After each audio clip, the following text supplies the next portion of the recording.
Mais qui a inventé l'expression « faire le zouave » ? Un soldat qui s'habillait de manière excentrique. Après la conquête de l'Algérie en 1830, l'armée française recrute des Kabyles.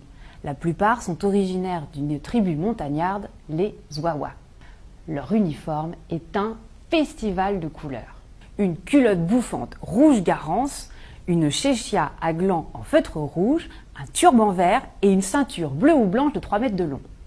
Inutile de vous dire qu'on les remarquait de loin.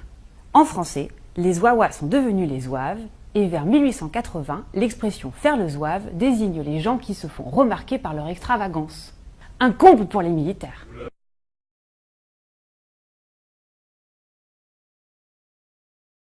J'estime que tu t'exprimes et t'exprimes exécrablement.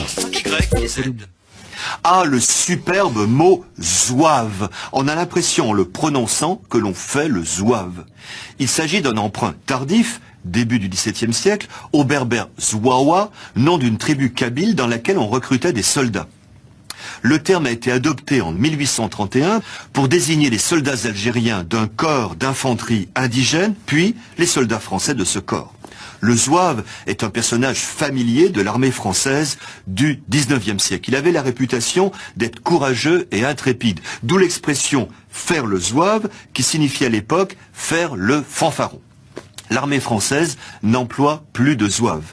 L'expression est restée, mais en changeant de sens. La fanfaronnade est devenue l'excentricité, aidée sans doute par l'uniforme, cette culotte de zouave, bouffante, froncée sous le genou, serrée à la jambe, qui pouvait sembler quelque peu excentrique. Faire le zouave aujourd'hui, c'est faire le pitre, un drôle de zouave.